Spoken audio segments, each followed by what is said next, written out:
চেনা রূপেই যেন ফিরল ঢাকা বিশ্ববিদ্যালয়ের ক্যাম্পাস। শিক্ষার্থী শিক্ষকদের পদচারণায় আবারও মুখরিত দেশের আলোচিত এই শিক্ষা প্রতিষ্ঠান। Jamuna air conditioner, simplify cooling. প্রিয় বন্ধুদের দেখা পেয়ে তাতেই আনন্দে আত্মহারা অনেকেই। ক্লাস শেষে আড্ডা, পানিপুরি আর ফুচকা, লালচা আর গরম সিঙ্গারায় জমে উঠেছে হাকিম চত্বর, টিএসসি ঢাকা বিশ্ববিদ্যালয় প্রাঙ্গণ।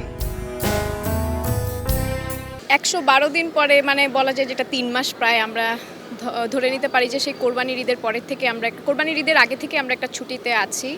এরপরে জুলাই মাস গেল, জুলাই বিপ্লব গেল, এরপরে অগাস্টে একটা বিজয়ের মাস আমরা উদযাপন করলাম। সবশেষে অগাস্টের শেষের দিকে আমাদের ইউনিভার্সিটি খুললো। যেটা প্রশ্ন যে সবার সাথে দেখা সাক্ষাৎ হয়ে ক্লাসে ফিরতে পেরে কেমন লাগছে, এটা অবশ্যই অনেক ভালো লাগছে। 5 জুলাই থেকে যে আন্দোলন হয়েছে বা হলগুলোতে পুলিশের যে বর্বর যে নির্যাতন হয়েছে, এই জন্য সবাই অনেক ফ্রাস্ট্রেটেড ছিল, ট্রমাটাইজ ছিল। বাট আস্তে আস্তে অনেক দিন যাওয়ার কারণে এটা নর্মাল হয়ে গেছে। দেখা গেছে যে হলগুলোতে কাওয়ালি উৎসব কিংবা গরু পার্টি করা হচ্ছে। সো মোটামুটি কোনো নেগেটিভ ইফেক্ট নাই, সবাই হচ্ছে এখন আনন্দিত, খুশি। কারণ সবাই এখন যে নতুন ক্যাম্পাস দেখছে, সেই ক্যাম্পাস আসলে কারোই মানে স্বপ্নতেও ভাবিনি যে এমন ক্যাম্পাস হচ্ছে আমরা দেখতে পারবো কখনো। ঈদুল আজহার আগে গত 2 জুন ঢাকা বিশ্ববিদ্যালয়ের ছুটি শুরু হয়। ছুটি শেষে 1 জুলাই শ্রেণী কার্যক্রম তথা ক্লাস শুরু হওয়ার কথা ছিল, কিন্তু সর্বজনীন পেনশনের নতুন স্কিম প্রত্যাহারের দাবিতে সেদিন থেকেই সর্বাত্মক কর্মবিরতিতে যান ঢাকা বিশ্ববিদ্যালয়ের শিক্ষকরা।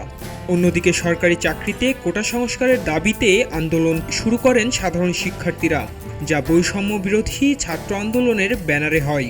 শিক্ষক শিক্ষার্থীদের পৃথক আন্দোলন গত জুলাইয়ে কার্যত অচল হয়ে পড়ে ঢাকা বিশ্ববিদ্যালয়।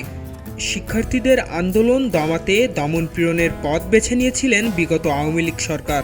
এর ফলে শিক্ষার্থীদের আন্দোলন এক পর্যায়ে সরকার পতনের আন্দোলনে রূপ নেয়।